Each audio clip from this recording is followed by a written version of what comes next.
নমস্কার বন্ধুরা, সান্তাস কিচেন আপনাদের সবাইকে জানাই অনেক অনেক স্বাগতম। কাঁচা আম দিয়ে কিভাবে আম সত্ত্ব বানানো যায় এই রেসিপিটা আপনাদের সঙ্গে শেয়ার করছি। বাজারে বর্তমানে প্রচুর পরিমাণে কাঁচা আম পাওয়া যায় আর দামে অনেক সস্তা। কাঁচা আম দিয়ে টক মিষ্টি ঝাল আম সত্ত্ব বানিয়ে নিন। এই আম সত্ত্বটা এতটা মজার, ছোট থেকে বড় সবার পছন্দ হবে। মাত্র 2-3টে উপকরণে হয়ে যায়। রোদে দেওয়া ঝামেলা ছাড়া আম সত্ত্বটা বানিয়ে নেওয়া যায়। কাঁচা আমের আম সত্ত্বটা দেখতে এতটা লোভনীয় হয়, দেখলে জিভে জল চলে আসবে। চলুন কাঁচা আমের টক মিষ্টি ঝাল আম সত্ত্বের রেসিপিটা দেখে নিই। বন্ধুরা, কাঁচা আমের টক মিষ্টি ঝাল আম সত্ত্বের জন্য এখানে আম নিয়েছি একদম কাঁচা টসটসে। এখানে 1 কেজি আম নিয়েছি। আমগুলো আগে থেকে ধুয়ে নিয়েছি। এখন খোসা ছাড়িয়ে টুকরো করে কেটে নিব। একটি আম নিয়েছি, এখন খোসা ছাড়িয়ে আমগুলি কেটে নিব।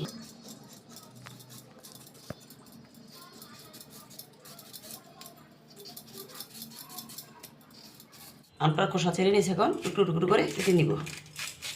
দূরের বাটিটা ছাড়িয়ে নিব।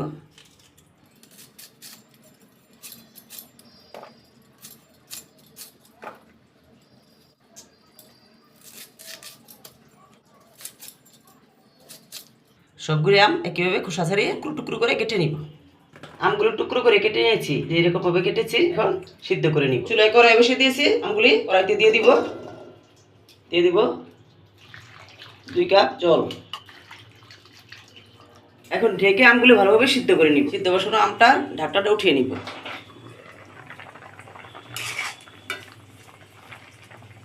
আমগুলি সিদ্ধ হয়ে যাচ্ছে, আরো ভালোভাবে সিদ্ধ করে গলিয়ে নিব।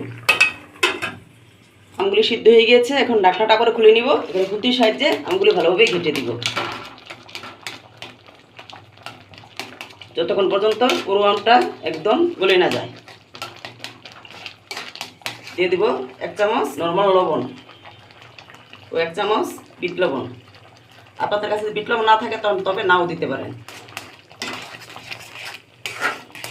দিয়ে দেবো 1/2 চামচ হলুদের গুঁড়া, 1/2 চামচ লাল মরিচের গুঁড়া। আপনাদের ঘরে যদি বাচ্চা থাকে তাহলে মরিচটা নাও দিতে পারেন। দেখুন বন্ধুরা, কালারটা কত সুন্দর এসছে।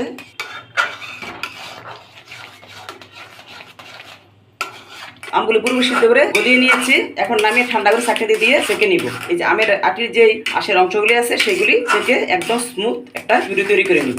আমের পাল্পটা এই ছাঁকনিতে দিয়ে সেঁকে নিব। এইভাবে একটি হাতার সাহায্যে ঘষে ঘষে আমের পাল্পটা বের করে নিব।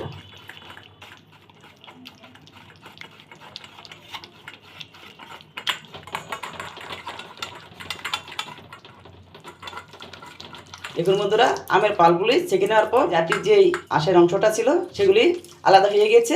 এইভাবে সম্পূর্ণ আমের পাল্পটা ছেঁকে নিব। সবটুকু আমের পাল্প ছেঁকে নিয়েছি।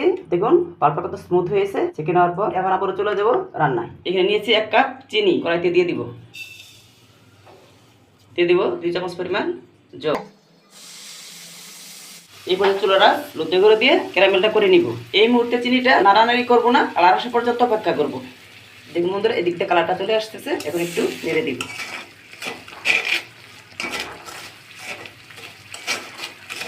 দেখুন বন্ধুরা, ক্যারামেলের কালারটা চলে আসছে। আর বেশি একটা কড়া করবো না, কড়া করতে গেলে আবার ক্যারামেলটা পুড়ে যেতে পারে, তখন আম সত্ত্বগুলি তেতো লাগবে। ক্যারামেলটা সম্পূর্ণ কমপ্লিট হয়ে গেছে। এখন দিয়ে দিব সামান্য পরিমাণে জল। জল দিয়ে ক্যারামেলটা ভালোভাবে মিশিয়ে নিয়েছি। এখন যে আমের পাল্পটা করে রেখেছি তা থেকে আস্তে আস্তে দিতে থাকবো এবং মেশাতে থাকবো।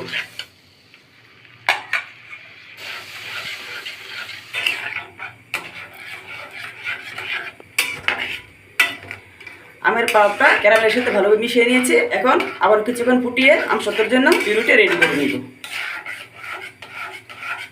আম সত্ত্বের জন্য আমের পাল্পটা আবারও 7 থেকে 8 মিনিট ফুটিয়ে নিব। ফুটিয়ে ঘন করে নিব। খুব বেশি ঘন করবো না, আবার পাতলাও রাখবো না। থেকে উঠালে আমের পাল্পটা এভাবে ধীরে ধীরে পড়বে, তখন বোঝা যাবে যে আম সত্ত্বের জন্য আমের পাল্পটা একদম কমপ্লিট। আবার কিছুক্ষণ ফুটিয়ে নিব।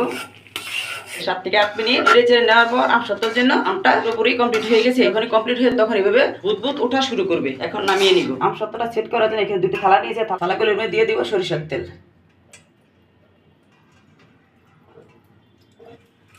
আপনারা সাদা তেলও দিতে পারেন। এই তেলটা দেওয়ার কারণে আম সত্ত্বগুলি শুকানোর পর সহজে উঠে আসবে, তার জন্য এই তেলটা সরিষার তেলটা ব্রাশের সাহায্যে ভালোভাবে লাগিয়ে নিয়েছি। এখন যে আমের পাল্পটা রেডি করে নিয়েছি, থালাগুলিতে আমের পাল্পটা ঢেলে দিব।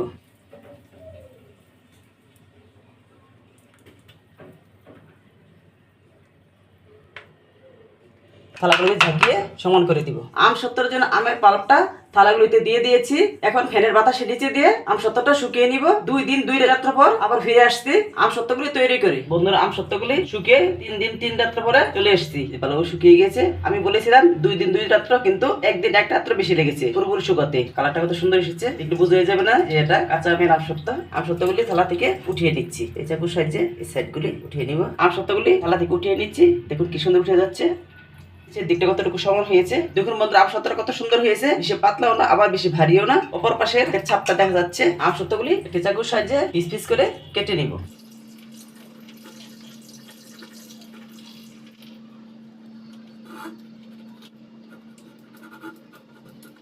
এখন আম সত্তর টুকরোগুলি এভাবে পেঁচিয়ে রোলের মতো করে নিব।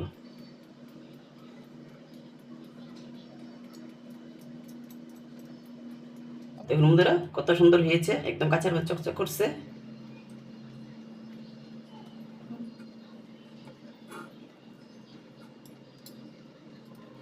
বন্ধুরা, দুর্দান্ত স্বাদের টক মিষ্টি ঝাল আম সত্ত্ব বানিয়ে নিলাম। কাঁচা আম ফুরিয়ে যাওয়ার আগে আজই এক্ষুনি দেরি না করে কাঁচা আমের আম সত্ত্বটা বানিয়ে নিন। নিজে খান, পরিবার সবাইকে খাওয়ান এবং বছর ধরে সংরক্ষণ করুন। বন্ধুরা, রেসিপিটা আশা করছি আপনাদের অনেক অনেক ভালো লেগেছে। যদি ভালো লেগে থাকে তাহলে আমার চ্যানেলটা সাবস্ক্রাইব করুন, লাইক করুন, শেয়ার করুন, বেল আইকন ক্লিক করে দিন। আবারও চলে আসছি নতুন রেসিপি নিয়ে। সেই পর্যন্ত সুস্থ থাকুন, ভালো থাকুন, ধন্যবাদ।